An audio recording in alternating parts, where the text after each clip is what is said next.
Don't know whether you've heard, but CM Punk is back. Who is back? CM Punk, Cool Ross. Well, they'll call me CM Pink Eye, which is why I'm wearing the shades today. I woke up with conjunctivitis yesterday for no reason whatsoever. I was just going to say, because you're a cool guy. Thank you very much, Tom. So CM Punk returned at Survivor Series, and of course, that reaction from Seth Rollins was one that everybody was talking about, and it's like he's here. Seth Rollins addressed the CM Punk return last night at WWE's Live Event in Peoria, Illinois. After the main event, after he successfully retained his world title, he got on the mic and was greeted by CM Punk chants, to which he said, and I'm not going to do that now. You already know how I feel about that. I said as much last night. I'm not going to waste any more breath on somebody who has been gone for 8 years, has done nothing but to try and tear this place down. Instead, I want to use my breath to talk about the people who have been here all along. That's everybody in the back who made WWE the hottest ticket in town, everybody.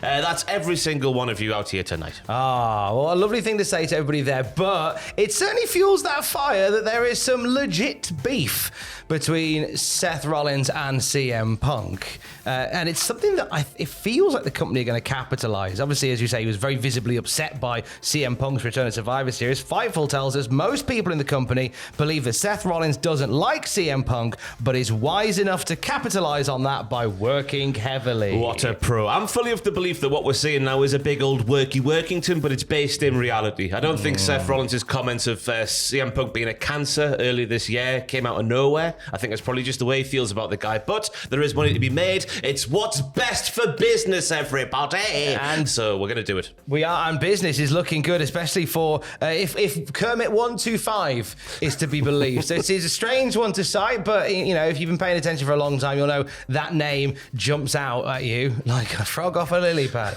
A known and verified WWE insider shared some rather juicy goss about CM Punk, Seth Rollins, and their first date of destiny. Yeah, basically what we are seeing is Seth Rollins is working this feud with CM Punk, and they are lined up to face each other at the Royal Rumble. I thought they might have had that at Mania. Maybe they'll do it twice. Did I? They could do it twice. You never know. Shenanigans happen in the first match. Oh, mind you, you've got Rumble, you've got a pay-per-view, you got Elimination Chamber Perth, and then you've got Mania. Yeah. 3. Your best of 3. Best of 3. Why the hell not? It writes itself, Tom, some might say. Writes itself. So Seth and Punk are reportedly heading to a worky shoot type environment at the Royal Rumble. So Seth Rollins made those comments. Let's go back to Peoria for a moment, shall we? His match last night in the main event at Peoria was against Shinsuke Nakamura and Drew McIntyre. Which is very interesting because PW Insider were reporting that coming out of Survivor Series, Drew McIntyre, we saw him storming out of the arena before CM Punk arrived, but then while CM Punk was out there, Drew apparently went in his locker room, put on a hoodie, didn't cover his legs, and went outside because he's Scottish. Yeah, he's not afraid of the cold at all.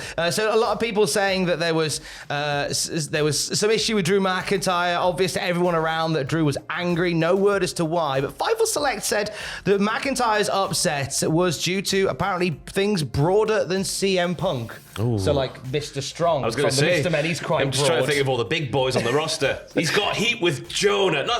Bronson Reed. Jonah's his old name. Now, before the match that took place in Peoria, there was a video showing Drew McIntyre. It was a promo Drew cut to the live crowd. He said he wasn't in a good place because of his team's loss at Survivor Series, and he added, "You've heard things about me on the internet," addressing the fact that, yes, we have heard things about you on the internet, Drew McIntyre. The promo itself was very babyface in tone. Well, that's the thing. Drew McIntyre is arguably the most interesting character of the last few months in the WWE because he has been a justified arsehole. Jey Uso's family did ruin his big moment in Cardiff. Therefore, he's going to be upset with with Jey Uso, and he won't forget what he did. He's been a justified arsehole. Justified arsehole. And I get that, but also like in terms of what he was saying on the thing, obviously he made mention to things being said about him on the internet, but then he talked about how of all the places to win this first championship in a long time, it should be right here in Peoria, Illinois. Like, Okay. He then promised to break Seth Rollins' back and make him humble. And of all the things that we're talking about with Drew McIntyre today, I'd like to be the only one saying, I love the Iron Sheik reference. Thank you for that, Yeah. Drew. That was fantastic. Bubba.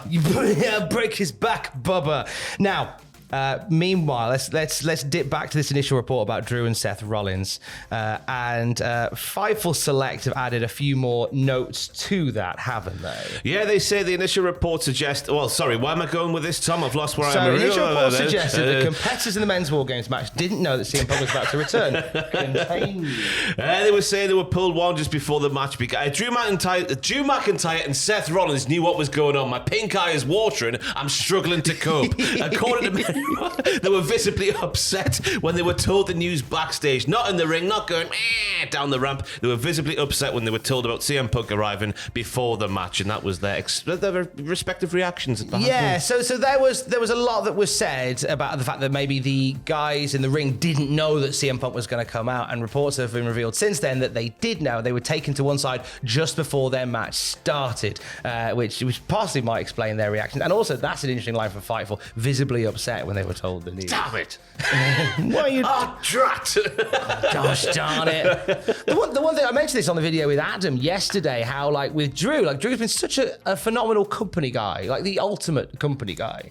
There's probably, if this is to do with things broader than Punk, but also includes Punk, maybe a little bit of you could have clued me in, you could have trusted me with that. Yeah, big time. Especially when you would assume that these two names are going to be names who are going to be, especially on Raw, if Punk is going to be on Raw as well. Two names that are going to be very closely working with Punk over the next however long he's there. I just hope that they've got Punk on a sort of Brock Lesnar deal and feuds are mapped out months in advance so Punk can go, I'd like to do that, I'd like not to do that, and we can avoid all the bollocks we saw in AEW. And I love the beautiful irony that CM Punk is set to possibly headline his first WrestleMania as a part-time guy, something that he rallied violently against in his first run. I like how the world spins. The tip of the iceberg when it comes to Punk being a bit hypocritical now that he's back in the WWE. Surely not. He said a lot over the past 10 years, hasn't he? Oh, something being covered in blood. I don't know. Yeah. The WTF moments from Survivor Series were plentiful.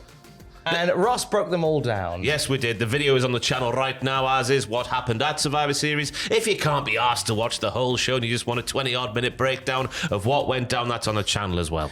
Tonight, Adam Pacitti will be doing live reactions to Monday Night Raw. CM Punk's return to Raw for the first time since 2014. He's going to shoot brothers? What's he going to say, Tom? We're getting a pipe bomb of some sort, yeah, aren't we? I'm a hypocrite. Hello. The interesting bit about this is because it was such a tight-knit circle of people that knew about the CM Punk return, Raw was written well in advance without Punk considered. So we're getting a rewrite of Raw as we speak, if it hasn't been finished already. Fightful Select saying much of Raw already planned without Punk. Rewrites are in order to fit him in. I guess you need to block out about 30 minutes for a shoot promo. Well, it's going to be interesting because Shinsuke Nakamura, that was the storyline that felt like CM Punk would get involved with. I guess people were more in hope than expectation that would happen. That's an easy way to get CM Punk off and running in the WWE once again. But then again, you got the Seth Rollins stuff hanging in the background. So yes, it's going to be an interesting thing to see what he does. And you can watch along with Adam Pacitti tonight, youtube.com/cultaholic/live. And for the latest CM Punk related news, check out cultaholic.cmpunk. Stay safe.